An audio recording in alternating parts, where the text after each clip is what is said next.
நண்பர்களே, நம் பக்தி சிந்தனா சேனலில் குரு குணஸ்தவனம் என்ற தலைப்பில் சில வீடியோக்களை வெளியிட்டிருப்பது தாங்கள் எல்லாம் அறிந்ததே. இந்த குருகுணஸ்தவனம் என்ற கிரந்தமானது மந்த்ராலய மகான் ஸ்ரீ ஸ்ரீ ஸ்ரீ ராகவேந்திர சுவாமிகளின் கொள்ளுப்பேரர் ஸ்ரீ வாதீந்திர தீர்த்தர் என்பவரால் யாக்கப்பட்டு ஸ்ரீ ராகவேந்திர மூல பிருந்தாவனத்தின் முன்பே அரங்கேற்றப்பட்டது. நண்பர்களே, ஆதியிலே நாம் செய்த புண்ணியத்தால் தான் இப்பிறவியில் ஸ்ரீ ராகவேந்திரரை வணங்குகின்ற பேற்றினை பெற்றிருக்கிறோம்.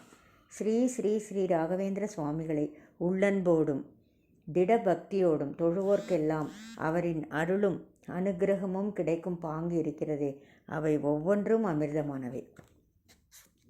கிருத்தயுகத்திலிருந்து அவர் சேமித்து வைத்துள்ள பலனை நமக்கெல்லாம் வாரி வழங்க அவர் தயாராக இருக்கும்போது அதை பெறுவதற்கு நாமும் நம்மை அதற்கு தகுதியானவர்களாக மாற்றிக்கொள்ள வேண்டுமல்லவா? உண்மையில் ஸ்ரீ ராகவேந்திர அவதாரம் நிகழ்ந்தது லோகக்ஷேமத்திற்காகவும் பக்தர்களை காப்பதற்காகவும் காமதேனு கல்பவிருக்ஷ சிந்தாமணியாய் கேட்டதை கொடுப்பதற்கும் நினைத்ததை நடத்தி வைப்பதற்காகவும் தான் என்றாலும் இதே போன்று இன்னொரு எல்லையும் இன்னொரு சமுத்திரமும் அவரது அவதாரத்திற்கான நோக்கங்களாகும் என்பதை விட ஹரியின் கட்டளையும் ஆகும் என்பதுதான் சரியானதாகும். அதாவது கிரந்த பிரச்சாரம் ஸ்ரீ ராகவேந்திரரின் வாழ்வில் பெரும் பங்கு வகிப்பது. அவர் பூத உடலோடு இருந்தபோது பெரும் பகுதியை செலவழித்தது கிரந்தங்களை இயற்றியதற்கும் அதை சிஷ்யர்களுக்கு போதிப்பதற்கும் தான். ஆதிகுரு ஸ்ரீ மத்வர் மற்றும் ஸ்ரீ ஜெயதீர்த்தரின் நூல்களுக்கு விளக்க நூல்களும் மற்றும் சுதந்திரமான நூல்களும் சுமார் 50 எண்ணிக்கையில் ஸ்ரீ ராகவேந்திரர் இயற்றியிருக்கிறார். அந்த நூல்களை அந்த நூல்களுக்கான மகிமைகளையும் சிறப்புகளையும் எடுத்து கூறுவதுதான் ஸ்ரீ குருகுணஸ்தவனம் என்ற நூல். ஸ்ரீ ராகவேந்திரரின் வம்ச விருட்சத்தில் 5வது பீடாதிபதியாய் விளங்கிய ஸ்ரீ வாதீந்திரர் குருகுணஸ்தவனத்தை இயற்றி பாடிய போது அதற்கு ஸ்ரீ ராகவேந்திரரின் பரிபூர்ண அனுக்கிரகம் கிடைத்த விதம் இருக்கிறதே, இதுகாரும் யாருக்கும் கிடைக்காத மெய்சிலிர்ப்பான அனுகிரகமாகும். அந்த அனுகிரகம் இந்த கிரந்தத்தை படித்து கேட்பவர்களுக்கு கிடைக்கும் என்பதை உணர்த்துவதற்கே ஸ்ரீ குருராஜர் இப்படி ஒரு மகிமை புரிந்தார் என்பதுதான் நிஜம். நண்பர்களே, நாம் இதுவரை நம் முந்தைய வீடியோக்களின் மூலமாக ஸ்ரீ வாதீந்திரர் இயற்றிய குருகுணஸ்தவனம் கிரந்தத்தின் 3வது மற்றும் 4வது ஸ்துதிகளில் ஸ்ரீ வாதீந்திரர் எத்தகைய பிரார்த்தனைகளை முன்வைக்கிறார் என்பதை கண்டோமல்லவா? இன்றைய வீடியோ எண் 149 மூலமாக மேலும் 5வது 6வது மற்றும் 7வது ஸ்துதிகளில் ஸ்ரீ வாதீந்திரர் குருகுணஸ்தவனத்தில் எவ்வாறு தம் புலமையை வெளிப்படுத்துகிறார் என்பதை காண்போம் வாரீர்.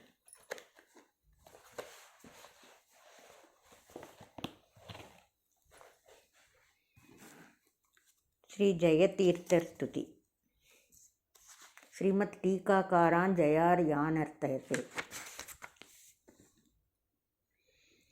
விஜ்ஞானோதர்க்கதரக பிரதிபத மதுரோதார சந்தர்ப்பகர்ப்ப பிரௌட்டானேக பிரபந்த பிரகடித பகவத் பாத பாஷ்யாதிபாவக மித்யாவாதாபவாத பிரகுபித விமதத்வாந்த சந்தாபபானுஹோ ஜீயா தன்யைரஜய்யக திரிபுவன விதிதாசரிய சரியோஜயாரியக.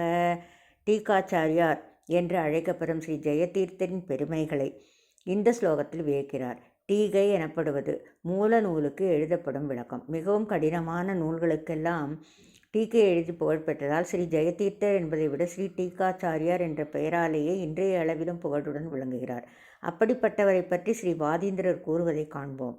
சுதா என்னும் நூல் படித்த மாத்திரத்தில் புரிந்து கொள்ளும் நூல் அல்ல. சுதாவின் மகிமை இங்கு கூறப்படுகிறது.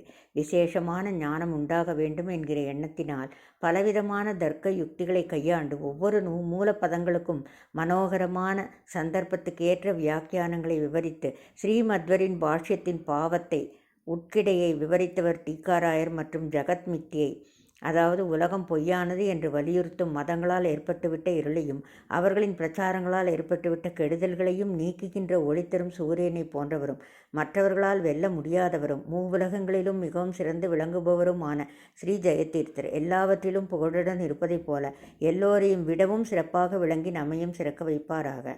சிறப்பு குறிப்புகள்.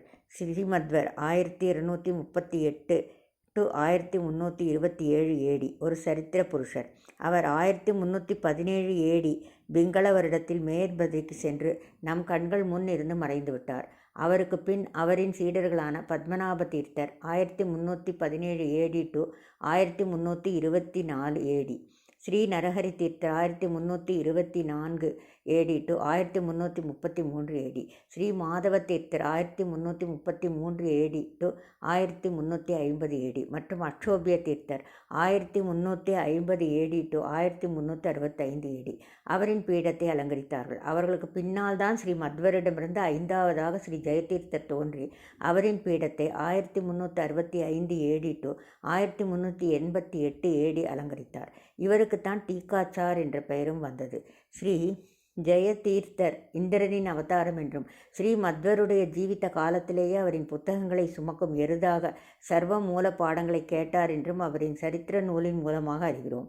அவர் ஒரு சிற்றரசர் குடும்பத்தில் பிறந்தார் என்றும் விற்பயிற்சி, வாழ்பயிற்சி, குதிரையேற்றம் இவைகளை சிறுவயதில் கற்றார் என்றும் ஒரு நாள் பீமரதி நதியில் குதிரையுடன் இறங்கி இவர் தலையை கவித்து வாய் மூலமாக நீரை பருகினார் என்றும் அதை அக்கரையில் நின்று கண்ட ஸ்ரீ அக்ஷோபிய தீர்த்தர் இவரை பார்த்து கிம் பசுகு பூர்வ தேகே என்ன முற்பிறவியில் பசுவா என்று கேட்டதாகவும் உடனேயே இவருக்கு ஞானோதயம் ஏற்பட்டு அவரிடம் சந்நியாச தீட்சை பெற்று சகல சாஸ்திரங்களையும் கற்றார் என்றும் அவர் வரலாற்றில் கூறப்படுகிறது. பல விவரங்கள் இங்கு கொடுக்கப்படவில்லை. ஜெயதீர்த்தரை பற்றி ஸ்ரீ ராகவேந்திரர் மகிமை புத்தகத்தில் அவர்களை காணலாம். பின்பு அவரே ஸ்ரீ மத்வரின் 18 மூல நூல்களுக்கு விரிவுரை எழுதி டீகாச்சாரியர் என்று புகழ்பெற்றார். அவர் ஸ்ரீ மத்வரின் மூல நூல்களுக்கு எழுதிய டீகைகளின் ஜாபிதா கீழே கொடுக்கப்பட்டுள்ளது. 1 ரிக்வேத பாஷ்யத்துக்கு டீகை சம்பந்த தீபிகா, 2 ஈசாவாசிய உபனிஷத்துக்கு டீகை, 3 ஷட்பிரஸ்ன உபனிஷத்துக்கு டீகை, 4 பிரம்மசூத்திர பாஷ்யத்துக்கு டீகை தத்துவ பிரகாசிகா, 5 பிரம்மசூத்திர அணுவியாக்கியானத்துக்கு டீகை நியாயசுதா, 6 பிரம்மசூத்திர நியாய விவரணத்துக்கு டீகை சம்பூர்ணம் இல்லை, 7 ஸ்ரீமத் பகவத் கீதா பாஷ்ய டீகை பிரமேய தீபிகா, 8 ஸ்ரீமத் பகவத் கீதா தாத்பரிய நிர்ணய டீகை நியாய தீபிகா, 9 பிரமாண லட்சண டீகா நியாய கல்பலதா தரு 10 கதாலட்சண டீகா, 11 பிரபஞ்ச மித்யாத்வானுமான கண்டன டீகா, 12 உபாதி கண்டன டீகா, 13 மாயாவாத கண்டன டீகா, 14 தத்துவ சங்கியான டீகா, 15 தத்துவ விவேக டீகா, 16 தத்துவோத்யோத டீகா, 17 தத்துவ நிர்ணய டீகா அனுசுதா, 18 கர்ம நிர்ணய டீகா. 9 முதல் 18 வரை நூல்களை பிரகரண கிரந்தங்கள் என்று கூறுவர். இவைகளைத் தவிர சுதந்திரமான 3 நூல்களையும் செய்துள்ளார்.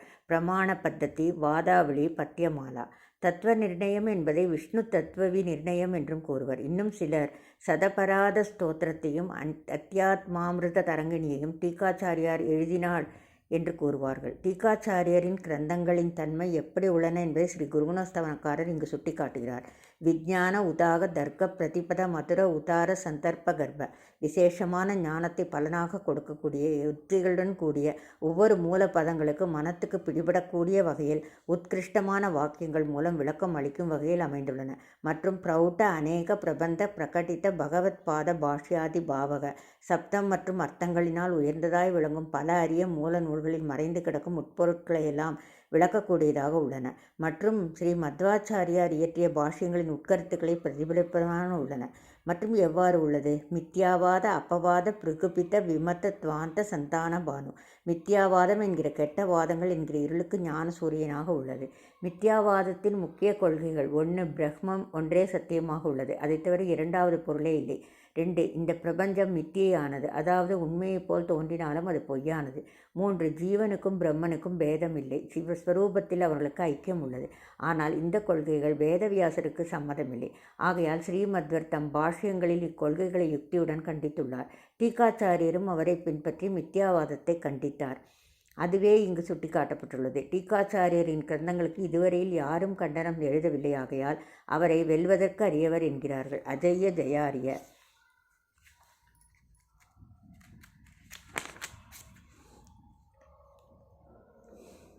6வது ஸ்துதி ஸ்ரீ விபுதேந்திர தீர்த்த ஸ்துதி. சமஸ்தான பரம்பரா பேத மூலபூத ஸ்ரீ விபுதேந்திர தீர்த்தான் பிரஸ்தௌதி. சமஸ்தான பரம்பரை ஏற்படுத்திய மூலபுருஷர் ஸ்ரீ விபுதேந்திர தீர்த்தரை துதிக்கிறார்.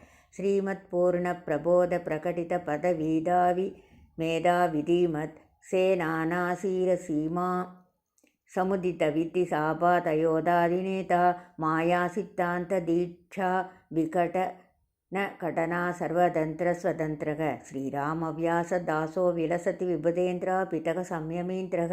சமஸ்தான பரம்பரையினால் பிரிந்த மடத்தின் மூலபுருஷனான ஸ்ரீ விபுதேந்திர தீர்த்தரை இந்த ஸ்லோகத்தில் வர்ணித்து வணங்குகிறார்.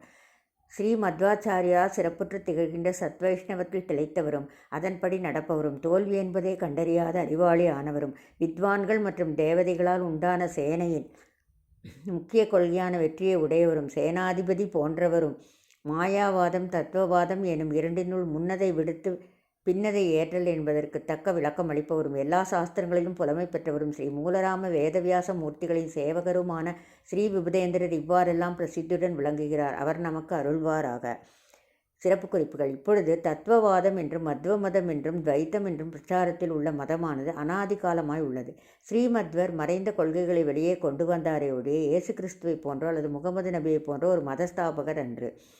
பரம்பரையாக தத்துவவாத குரு பரம்பரை இவ்வாறு உள்ளது. ஆதிகுரு சாட்சாத் நாராயணரே, முழுமுதற் கடவுளே. அவரின் பல உருவங்களில் ஒன்று ஹம்சரூபம். ஆகையால் ஹம்சநாமக பரமாத்மாவே மாத்வ பரம்பரையில் ஆதிகுருவாவார். மத்வரை சரித்திர புருஷர் என்று கூறலாம். அவ்வளவே.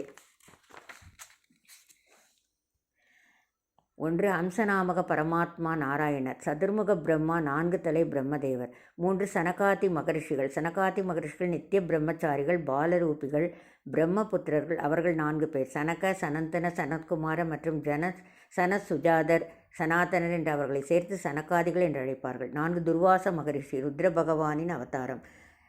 5 ஞான நிதி தீர்த்தர், 6 கருடவாகன தீர்த்தர், 7 கைவல்ய தீர்த்தர், 8 ஞானீச தீர்த்தர், 9 பரதீர்த்தர், 10 சத்திய பிரஜ்ஞ தீர்த்தர், 11 பிராஜ்ஞ தீர்த்தர், 12 அச்சித பிரஜ்ஞ தீர்த்தர். இவைத்தான் அச்சுத பிரேட்சாச்சாரியார் என்றும் புருஷோத்தம தீர்த்தர் என்றும் அழைப்பது உண்டு. இவரே ஸ்ரீ மத்வருக்கு ஆசிரம குரு. 13 ஸ்ரீ பூர்ண பிரஜ்ஞ தீர்த்தர், ஸ்ரீமத்வர் 1238 to 1317 AD. இவருக்கு பின்னால் குரு பரம்பரையில் வந்தவர்கள் ஸ்ரீ பத்மநாப தீர்த்தர், ஸ்ரீ நரஹரி தீர்த்தர், ஸ்ரீ மாதவ தீர்த்தர், ஸ்ரீ அட்சோபிய தீர்த்தர், ஸ்ரீ ஜெய தீர்த்தர் 1365 to 1388 AD. இவரைத்தான் ஸ்ரீ டீகாச்சாரியார் என்று அழைப்பார்கள். இவரின் பெருமைகளைத்தான் முன் ஸ்லோகத்தில் பார்த்தோம். இவரின் சிஷ்யர் தான் ஸ்ரீ வித்யாதீச தீர்த்தர். 19 Sri வித்யாதீச Tirthar 1388 to 1402 AD. இவருக்கு 2 சிஷ்யர்கள் இருந்தனர். அவர்கள் ஸ்ரீ ராஜேந்திர தீர்த்தர் மற்றும் கவீந்திர தீர்த்தர் என்று பிரசித்தி பெற்றனர். ஸ்ரீ ராஜேந்திர தீர்த்தரின் குரு பரம்பரையே இன்று வியாசராஜ மடம் குரு பரம்பரை என்று அழைக்கப்படுகிறது. அதாவது 20 Sri Rajendra Tirthar 1402 to 1440 AD. 20A Sri ஜெயத்வஜ Tirthar 1440 to 1448 AD. B Sri Purushottama Tirthar 1448 to 1460 AD. 20C Sri பிரஹ்மண்ய Tirthar 1460 to 1476 AD. மற்றும் 20D Sri Vyasa Tirthar 1476 to 1539 AD. பிறப்பு 1447 AD என்று வருகிறது. ஸ்ரீ கவீந்திர தீர்த்தர் பரம்பரை இவ்வாறு வருகிறது. 20 ஸ்ரீ கவீந்திர தீர்த்தர், 21 ஸ்ரீ வாகீச தீர்த்தர் மற்றும் 22 ஸ்ரீ ராமச்சந்திர தீர்த்தர். இந்த ஸ்ரீ ராமச்சந்திர தீர்த்தருக்கு 2 சிஷ்யர்கள் இருந்தார்கள். அவர்கள் ஸ்ரீ விபுதேந்திர தீர்த்தர் மற்றும் ஸ்ரீ வித்யாநிதி தீர்த்தர். ஸ்ரீ விபுதேந்திர தீர்த்தர் குரு பரம்பரையே இன்று ஸ்ரீ ராகவேந்திர சுவாமி மடம் என்று அழைக்கப்படுகிறது. ஸ்ரீ வித்யாநிதி தீர்த்தர் குரு பரம்பரையே இன்று உத்தராதி மடம் என்று அழைக்கப்படுகிறது. நாம் இப்போது ஸ்ரீ விபுதேந்திர தீர்த்தர் பரம்பரையை காண்போமாக. Sri விபுதேந்திர Tirthar 1470 AD. Sri ஜிதாமித்திர Tirthar 1475 AD. Sri Raghunandana Tirthar 1504 AD. Sri Surendra Tirthar 1539 AD. Sri Vijayendra Tirthar Sri 1614 AD. Sri Sudheendra Tirthar Sri 1623 AD. Sri Raghavendra Tirthar 1671 AD. Sri Yogindra Tirthar 1688 AD. Sri சுரீந்திர Tirthar 1692 AD. Sri சுமதீந்திர Tirthar 1725 AD.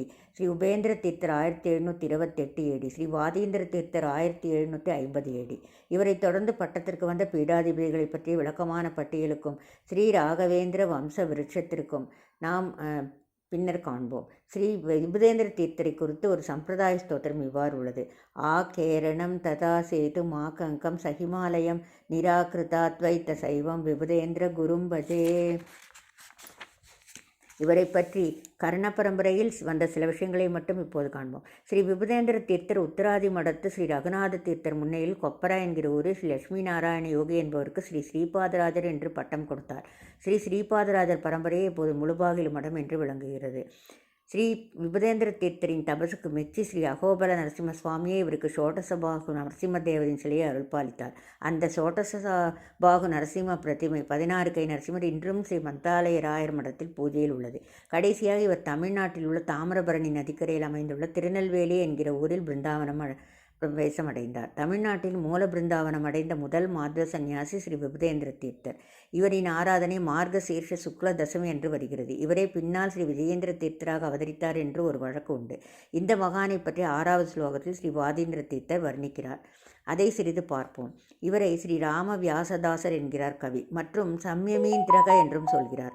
அதாவது புலன்களை அடக்கிய துறவிகளில் இந்திரன் போன்றவர் என்கிறார். ஸ்ரீமத் பூர்ண பிரபோத பிரகடித பதவி தாவி மேதாவி தீமத் சேனா ராசீரசி மாசம் உதித விதித அபாத யோத அதிநேதா. காந்தி பொருந்திய ஸ்ரீ பூர்ணபோத மத்வாச்சாரியாரால் பிரகாசப்படுத்தப்பட்ட நல்ல தத்துவவாதம் என்கிற பாதையில் செல்லுகின்ற மேதாவிலாசம் படைத்த சைன்யங்களின் முன்புறம் சேர்ந்துள்ள சோர்வில்லாத யுத்த வீரர்களுக்கு தலைவராக விளங்குபவராக உள்ளவரே மத்வமத சேனைக்கு சேனாதிபதியாக இருக்கிறார் என்றால் அவரின் அறிவு கூர்மை எத்தகையது மற்றும் அவர் மாயாவாதம் முதலிய கொடிய மதங்களின் கொள்கைகளை வேறுடன் நிராகரித்தவர் என்பதை மாயா சித்தாந்த தீட்சா விகடன கடன சர்வதந்திர சுதந்திரக என்கிற சொல்லை ராம வியாச தாசக உடன் சேர்க்கும் பொழுது இறைவன் ஸ்ரீராமர் ஒருவர்தான் சுதந்திர புருஷன் என்கிற தத்துவம் சுட்டி காட்டப்படுகிறது.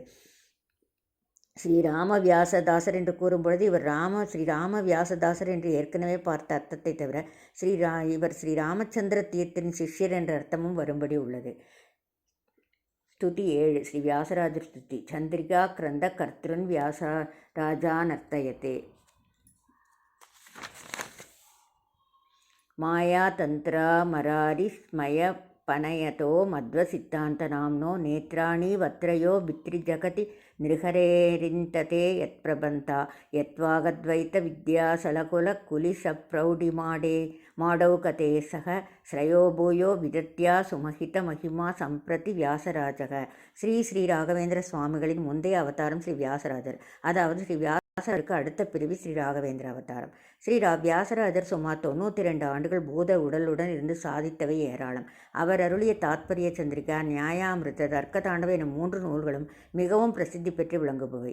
இந்த 7வது ஸ்லோகத்திலே தாத்பரிய சந்திரிகாவை இயற்றிய ஸ்ரீ வியாசராஜரிடம் நமக்கும் புத்தியும் பலமும் சித்திக்க உள்ளன்போடு வேண்டுகிறார் ஸ்ரீ வாதீந்திர தீர்த்தர். உலகம் என்பது மாயை. மாயையால் அமைக்கப்பட்டதுதான் உலகம் என்கின்ற மத கருத்தை கொண்டவன் ஹிரண்யகசிபு. தேவர்களுக்கு விரோதியான அந்த ஹிரண்யகசிபுவின் கருத்தை அழிக்கக்கூடியதும் ஸ்ரீ நரசிம்மமூர்த்தியின் 3 கண்களைப் போன்றதும் ஸ்ரீ மத்வ சித்தாந்தம் என்னும் தத்துவவாதத்திற்கு 3 கண்களாக விளங்கும் தாத்பரிய சந்திரிகா, நியாயாமிர்தம், தர்க்கதாண்டவம் என்ற 3 நூல்கள் எவரால் செய்யப்பட்டு 3 உலகங்களிலும் திகழ்கின்றனவோ, யாருடைய வார்த்தைகளைக் கண்டு மலைகளின் இறக்கைகளை ஒழித்த இந்திரனின் வஜ்ராயத்தை கண்ட மாத்திரத்தில் மாயாவாத கூட்டங்கள் நடுங்குகின்றனவோ, அப்படிப்பட்ட ஸ்ரீ வியாசராஜர் நமக்கு இப்போதும் எப்போதும் அதீதமான பலத்தினை கொடுப்பாராக, ஸ்ரேயஸை கொடுக்கட்டும். சிறப்பு குறிப்புகள். மத்வ மதத்தில் 3 முனிவர்கள் உண்டு. ஸ்ரீ மத்வமுனி 2, ஸ்ரீ ஜெயமுனி 3, ஸ்ரீ வியாசமுனி. ஸ்ரீமுஷ்ண மகாத்மியம் என்கிற நூலில் இவ்வாறு ஒரு ஸ்லோகம் வருகிறது. ஸ்ரீ மத்வ கல்ப விருட்சச்ச ஜயாரியாக காமதேனவக சிந்தாமணிஸ்து வியாசாரியாக முனித்ரயம் உதாகிருத்தம். ஸ்ரீ மத்வாச்சார் கல்பவிருட்சம், ஸ்ரீ ஜயாச்சார் டீகாச்சார் காமதேனு, ஸ்ரீ வியாசாச்சார் சந்திரிகாச்சார் சிந்தாமணி. இந்த 3 முனிவர்களையும் துதிக்கிறேன். அப்பைய தீட்சிதர் என்கிற மாயாவாண்ட பண்டிதர் வியாச தீர்த்தரை இவ்வாறு புகழ்கிறார். விரிஞ்சு போன வெள்ளரிக்காய்க்கு 3 கட்டு போட்டார் வியாசர். அதாவது மாயாவாதத்தால் நிலைக்குன்றிய மத்வ மதத்தை வியாசராயர் தர்க்கதாண்டவம், நியாயாமிர்தம், தாத்பரிய சந்திரிகா என்ற 3 நூல்களை எழுதி மறுபடியும் நிலைநிறுத்தி பிரசித்தி அடைய செய்தார். ஸ்ரீ புரந்தரதாசர் இவ்வாறு கூறுகிறார். ஏசு முனிகள் இத்தரேனு ஸ்ரீ வியாசராய மத்வ மதவ உத்தரிசிதா. எவ்வளவு சன்னியாசிகள் இருந்து என்ன பயன்? ஸ்ரீ வியாசராயரே மத்வ மதத்தை உத்தரித்து காப்பாற்றினார். இந்த வியாசராயரே பின்னால் ஸ்ரீ ராகவேந்திர சுவாமியாக அவதரித்தார். ஆகையால் ஸ்ரீ வாதீந்திரர் இங்கு ஸ்ரீ வியாசராயரை தொழுகிறார். முன்கூறிய ஸ்லோகத்தில் ஸ்ரீ விபுதேந்திரர் தொழப்பட்டார். அவரிடம் பட்டம் வாங்கியவர் ஸ்ரீ ஸ்ரீபாதராஜர். அவரின் வித்யா சிஷ்யரே ஸ்ரீ வியாச தீர்த்தர். என்ன பொருத்தம் பார்த்தீர்களா? ஸ்ரீ வியாசராஜரின் பிரசித்தியான 3 நூல்களுக்கு வியாசத்திரயம் என்று பெயர். மற்றும் அந்த நூல்களில் ஒரு நூலான சந்திரிகாவினால் அவருக்கு சந்திரிகாச்சாரியார் என்றே பெயர் வந்துள்ளது. அந்த 3 நூல்கள் தாத்பரிய சந்திரிகா, நியாயாமிர்தம், தர்க்கதாண்டவம். பகவான் வேதவியாசர் வேதங்களின் அர்த்தங்களை நிர்ணயம் செய்து பிரம்ம மீமாம்சா கிரந்தத்தை எழுதினார். அதையே பிரம்மசூத்திரங்கள் அல்லது வேதாந்த சூத்திரங்கள் அல்லது சாரீரக சூத்திரங்கள் என்பார்கள். அந்த நூல் குறிப்புகள் போல இருப்பதால் பாஷ்யங்கள் என்ற உரை நூல்கள், விளக்க நூல்கள் உதவியின்றி அதை அறிய முடியாது. அவ்வாறு பாஷ்யங்களை இயற்றியவர்களை பாஷ்யக்காரர்கள் என்று கூறுவார்கள். ஸ்ரீமத்வர் தோன்றுவதற்கு முன்னால் 21 பேர்கள் பிரம்மசூத்திரங்களுக்கு பாஷ்யங்கள் இயற்றியுள்ளார்கள். அவைகளில் பிரசித்தியானது 3. ஸ்ரீ சங்கராச்சாரியார் இயற்றிய அத்வைத பிரமாண பாஷ்யம், ராமானுஜாச்சாரியார் இயற்றிய விசிஷ்டாத்வைத பரமான பாஷ்யம் மற்றும் பாஸ்கராச்சாரியார் இயற்றிய பேதாபேத பரமான பாஷ்யம். இவைகள் எதுவுமே வேதவியாச தேவரின் மூலத்துக்கு ஒத்து வராததால் ஸ்ரீமத்வர் 22வது பாஷ்யம் துவைத்தபரமாக செய்தார். இது வேதவியாசருக்கு சம்மதமான பாஷ்யம். ஏனென்றால் இதை வேதவியாசரே ஆமோதித்துள்ளார். பாஷ்யம் கூட அவ்வளவு சுலபமாக புரிந்து கொள்ள முடியாது. அதற்கு விரிவுரை எழுதும்போது அதற்கு டீக்கா என்று பெயர் வரும். பல சமயம் டீக்காவும் மிகவும் கடினமாக இருக்கும்பொழுது அதற்கு விரிவுரை டிப்பணி என்ற பெயரில் எழுதினார்கள். சூத்திரக்காரர் வியாசர் எழுதிய நூலுக்கு பாஷ்யக்காரர் மத்வர் பிரம்மசூத்ரா பாஷ்யம் என்ற நூலை எழுதினார். அதற்கு டீக்காக்காரர் ஜெயதீர்த்த தத்துவ பிரகாசிகா என்ற நூலை எழுதினார். அதற்கு டிப்பணிக்காரர் வியாசதீர்த்த தாத்பரிய சந்திகா என்ற நூலை எழுதினார். பிரம்மசூத்திரங்கள் சமன்வய அத்தியாயம், அவிரோத அத்தியாயம், சாதன அத்தியாயம் மற்றும் பல அத்தியாயம் என்று 4 அத்தியாயங்கள் கொண்டது. ஒவ்வொரு அத்தியாயத்திலும் 4 பாதங்கள் கொண்டது. ஆக மொத்தம் 16 பாகங்கள் கொண்டது. அதில் மொத்தம் 222 அதிகரணங்கள், டாபிக்ஸ் மற்றும் 564 சூத்திரங்கள், அஃபோரிசங்கள் உள்ளன. தாத்பரிய சந்திரிகா முதல் 2 அத்தியாயங்களுக்கு மட்டும் எழுதிய விளக்க நூலாகும். வியாசராயரே குறிப்பிட்டபடி தசமோ மத்சமோ பவதி. அவருக்கு பின்னால் 10வதாக பீடத்தில் வந்த ஸ்ரீ ரகுநாத தீர்த்தர் என்கிற சேஷ சந்திரிகாச்சாரியார் கடைசி 2 அத்தியாயங்களுக்கு உரை நூல் எழுதினார். சங்கராச்சாரியார் எழுதிய பாஷ்யத்துக்கு பத்ம பாதாச்சாரியார் பஞ்சபாதிகா என்கிற டீக்கை எழுதினார். அதற்கு பிரகாசாத்மன் என்பவர் விவரணம் என்ற டிப்பணி நூல் எழுதினார். அதேபோல் சங்கர பாஷ்யத்துக்கு வாசஸ்பதி மிஸ்ரா என்பவர் பாமதி என்ற டீக்கா எழுதினார். அதற்கு அமலானந்தர் என்பவர் கல்பத்தரு டிப்பணி எழுதினார். அதற்கு அப்பைய தீட்சிதர் பரிமளா என்கிற நூல் எழுதினார். இந்த நூல்கள் எல்லாம் அத்வைத பரமாக எழுதப்பட்டுள்ளன. ராமானுஜாச்சாரியார் ஸ்ரீபாஷ்யம் எழுதினார். அதற்கு சுதர்சன சூரி ஸ்ருதி பிரகாசிகா என்ற நூல் எழுதினார். வேதாந்த தேசிகரும் பல நூல்கள் எழுதினார். இவைகளெல்லாம் விசிஷ்டாத்வைத பரமாக எழுதப்பட்டுள்ளன. ஸ்ரீ வியாச தீர்த்த தம் தாத்பரிய சந்திரிகாவில் அத்வைத நூல்களிலும் விசிஷ்டாத்வைத நூல்களிலும் உள்ள குறைபாடுகளை சுட்டிக்காட்டி எப்படி அவைகள் சூத்திரங்களின் பாவத்தை கூறுவதிலே எப்படி மத்வ பாஷ்யம் மட்டும்தான் சூத்திர பாவத்தை கூறுகின்றன என்பதை நிரூபித்துள்ளார். எல்லா சூத்திரங்களையும் ஒப்பு நோக்கி மத்வ பாஷ்யமே சிறந்தது என்று நிலைநாட்டியுள்ளார். ஆகையால் தான் தாத்பரிய சந்திரிகா மிகவும் சிறந்த நூல் என்று எல்லோரும் ஒப்புக்கொள்கிறார்கள். எனக்கு தெரிந்த ஒரு அத்வைத பண்டிதர் வியாசராயருக்கு கோவில் கட்டி கும்பிட வேண்டும் என்று என்னிடம் கூறியுள்ளார். ஏனென்றால் ஒரு நியாயாபதி எந்த காழ்ப்புணர்ச்சியும் இன்றி எப்படி ஒரு கேஸை அணுகுவானோ அப்படி வியாசராயர் சூத்திரங்களை ஆய்ந்து மத்வ பாஷ்யமே சரியான பாஷ்யம் என்று நிலைநிறுத்தியுள்ளார். மற்றும் மத்வ பாஷ்யத்துக்கு ஹனுமத் பாஷ்யம் என்றே பெயர் வைத்துள்ளார். இதுவே தாத்பரிய சந்திரிகா நூலின் சிறப்பு. வேதாந்த தத்துவ பிரிவுகளில் 2 எதிர்மறையான வாதங்கள் தான் அத்வைதமும் மாயாவாதமும், துவைத்தமும் தத்துவவாதமும். மத்வரின் நூல்களில் சூத்திரபாஷ்ய அணுவியாக்கியானம், தத்துவோத்தியோத பிரகரணம், விஷ்ணு தத்துவ விநிர்ணய பிரகரணம், மாயாவாத கண்டனம், உபாதி கண்டனம், பிரபஞ்ச மித்யாத்வானமான கண்டனம் இவைகள் நேரடியாகவே பல அத்வைத கொள்கைகளை கண்டித்துள்ளார். இவைகள் பற்றாது என்று ஸ்ரீ ஜெயதீர்த்தின் வாதாவளி என்ற மாயாவாத கொள்கைகளை நன்றாக கண்டித்துள்ளன. அதேபோல் விஷ்ணு தாசாச்சாரியார் என்பவர் இயற்றிய வாத ரத்னாவளி என்னும் நூலும் தர்க்க ரீதியாக மாயவாத கொள்கைகளை கண்டித்துள்ளன. இந்த காலகட்டத்தில் தான் ஸ்ரீ வியாசராயர் நியாயாமிர்தம் என்கிற நூலை எழுதி மாயாவாதத்தின் எல்லா கொள்கைகளையும் அலசி ஆராய்ந்து கண்டித்துள்ளார். சங்கரர், பத்மபாதர், பிரகாசாத்மன், சர்வஜ்ஞ முனி, விமுக்தாத்மன், வாசஸ்பதி மிஸ்ரா, சித்சுகன், ஸ்ரீஹர்ஷன் இப்படி அநேகர் எழுதிய பல நூல்களையும் அவைகளுள்ள கொள்கைகளையும் கண்டித்து மிக பிரம்மாண்டமான நூல் நியாயாமிர்தத்தை ஸ்ரீ வியாசதீர்த்தர் எழுதினார். இந்த நூலில் கூறிய கருத்துக்களுக்கு மறுப்பு தெரிவிப்பது மிகவும் கடினமான வேலையாகும். ஸ்ரீ வியாசராயர் துவைத்தத்தை நிலைநிறுத்தியே விட்டார். இதனால் நவீன அத்வைதம் பிறந்தது. இதை பிறப்பித்தவர் மதுசூதன சரஸ்வதி ஆவார். ஸ்ரீ மதுசூதன சரஸ்வதி கௌடம தேசத்தை சேர்ந்தவர். கிருஷ்ண பக்தர். ஆயினாலும் அத்வைதத்தில் அசைக்க முடியாத நம்பிக்கை கொண்டவர். அவர் வியாசராஜர் எழுதி நியாயாமிர்தம் படித்துவிட்டு அதற்கு கண்டனமாக அத்வைத சித்தி என்கிற பெரிய வாத கிரந்தம் எழுதினார். அத்வைத சித்தி நியாயாமிர்தத்தை நியாயமாக கண்டித்தது. அப்பொழுது ஸ்ரீ வியாசராமாச்சார என்கிற துவைத்தி அத்வைத சித்திக்கு கண்டனமாக தரங்கிணி என்ற நூலை செய்தார். அதேபோல் ஸ்ரீ ஆனந்த பட்டாரகர் பாண்டரங்கி என்பவர் நியாயாம்டே கண்டகோத்தார என்ற நூலை எழுதி அத்வைத சித்தியை கண்டித்தார். ஸ்ரீ விஜயேந்திர தீர்த்தரும் ஆமோதம் என்ற நூலை எழுதி அத்வைத சித்தியை லேசாக கண்டித்தார். நியாயாமிரதத்தை கொண்டாடினார். இந்த சமயத்தில் தான் பிரம்மானந்த சரஸ்வதி என்கிற கௌடதேசத்து பிராமணர் லகுச்சந்திரிகா குருச்சந்திரிகா என்கிற நூல்களை எழுதி தரங்கிணியை கண்டித்தார். இதை கண்டு சகிக்காத உத்தரப்பிரதேச பிராமணர் ஸ்ரீ வனமாலி மிஸ்ரர் என்பவர் தரங்கிணி சௌரப மற்றும் நியாயாமிரத சௌகந்தியா என்கிற நூல்களை எழுதி லகுச்சந்திரிகா குருச்சந்திரிகா இவர்களை கண்டித்தார்.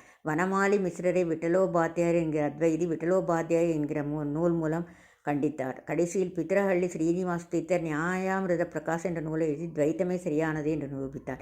இந்த வாத பிரதிவாதங்கள் கடந்த 300-350 ஆண்டுகளாக சென்று கொண்டே உள்ளன. இதனால் அறிவு நன்றாக வளர்ந்தது. அத்வைத துவைத்த இலக்கியம் நன்றாக வளர்ச்சியடைந்தது. அந்த வாதம் இந்த 20ஆம் நூற்றாண்டிலும் தொடர்ந்து வருகிறது. உதாரணத்திற்கு ஸ்ரீ சத்ய தியான தீர்த்தர், ஸ்ரீ ஆனந்த கிருஷ்ண சாஸ்திரி வாதம், கே நாராயணன் மற்றும் டாக்டர் BNK சர்மா ஆங்கில நூல்கள், டாக்டர் ராதாகிருஷ்ணன் மற்றும் டாக்டர் நாகராஜராவ் விவாதம் இவைகளை கூறலாம். இவ்வாறு அத்வைத துவைத்த இன்டலெக்சுவல் வாருக்கு அடிகோலில் ஸ்ரீ வியாசதீர்த்தரின் நியாயாமிரதம் என்கிற நூல்தான். இந்த நூலை பற்றி ஸ்ரீ சுரேந்திரநாதாஸ் குப்தா என்கிற பெரிய தத்துவ மேதை இவ்வாறு ஆங்கிலத்தில் கூறியுள்ளார். The logical skill and the depth of acute thinking shown by Vyasatirtha was almost unrivaled in the whole field of Indian thought. Vyasaraja was the unrivaled monarch of the controversialists who courageously championed the cause of realism and vindicated the power and prestige of pluralistic theism. வியாசராயருக்கு நிகர் வியாசராயரே. அவரின் இன்னொரு நூல் தர்க்கதாண்டவம். இந்த நூல் மிகவும் கடினமான நூல். தர்க்க சாஸ்திரத்தை அடிப்படையாக கொண்ட நூல், லாஜிக்கல் புக். இந்திய தத்துவ சாஸ்திரத்தில் நியாய வைசேஷிகம் என்கிற பிரிவு ஆதிகாலத்திலிருந்தே இருந்து வருகின்றன. இந்த தர்க்கத்தை அடிப்படையாக கொண்ட மதமாகும். நியாய சூத்திரங்களை கௌதமர் என்பவர் இயற்றினார். வைசேஷிக சூத்திரங்களை கணாதர் என்பவர் இயற்றினார். உதயநாச்சாரியார், பார்த்தசாரதி மிஸ்ரா, வாசஸ்பதி மிஸ்ரா போன்றவர்கள் நியாயத்துக்கு பல நூல்கள் எழுதியுள்ளார்கள். ஆனால் சங்கராச்சாரியார் நியாய வைசேஷிகத்தை தன் பாஷ்யத்தில் கண்டித்துள்ளார். ஆனால் எல்லா தத்துவஞானிகளும் நியாயத்தின் லாஜிக்கல் அனாலிசிஸை ஒப்புக்கொண்டுள்ளனர். ஸ்ரீமத்வர், ஸ்ரீ டீகாச்சார் போன்றவர்கள் நியாய மதத்தின் பல கொள்கைகளை கண்டித்துள்ளனர். கௌதமரின் நியாய சாஸ்திரத்தில் உள்ள சில குறைபாடுகளை கண்ட 13ஆம்-14ஆம் நூற்றாண்டை சேர்ந்த கௌடவங் தேசத்து கங்கேச உபாத்தியாயன் என்பவர் தத்துவசிந்தாமணி என்கிற ஒரு புரட்சிகரமான நூலை எழுதி நவ்ய நியாயம் என்கிற ஒரு புது மதத்தை ஏற்படுத்தினார். தரமிஸ்ர போன்ற பலர் அதை போஷித்தனர். அவர்கள் சிந்தாமணி, சுதாதரி, தீதிதி போன்ற நூல்களை எழுதி சிந்தாமணியை பரப்பினார்கள். அதில் நிறைய தவறுகள் இருப்பதை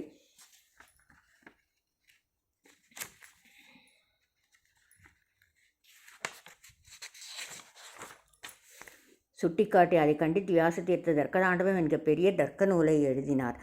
ஆக வியாசத்திரயம் என்கிற இந்த 3 நூலும் தத்துவ உலகத்தில் ஒரு புரட்சியே ஏற்படுத்தின. இந்த ஸ்லோகத்தில் ஸ்ரீ வாதீந்திர இதையே சுட்டிக்காட்டுகிறார். மற்றும் சமந்தார மஞ்சரி போன்ற நூல்களையும் வேதாஜீவனம் என்கிற நூலையும் வியாசராஜர் எழுதியுள்ளார். வியாசத்திரயம் ஆகிய தாத்பரிய சந்திரிகா, நியாயாமிரதம், தர்க்கதாண்டவம் என்ற 3 நூல்களை நரசிம்ம பெருமானின் 3 கண்களுக்கு முக்கண்களுக்கு ஒப்பிடுகிறார் குருகுணஸ்தவனக்காரர். நெற்றிக்கண் தான் நியாயாமிரதம், வலது இடது கண்கள் தான் சந்திரிகா, தர்க்கதாண்டவம் என்று சில பெரியோர்கள் கூறுவார்கள். சிவனுக்கு மட்டும் 3 கண்கள் இல்லை, நரசிம்மருக்கு 3 கண்கள் உண்டு என்பதையே வேத மந்திரங்கள், திரையம்பகம், யஜாமகை முதலியவை பல புராணங்கள் கூறுகின்றன.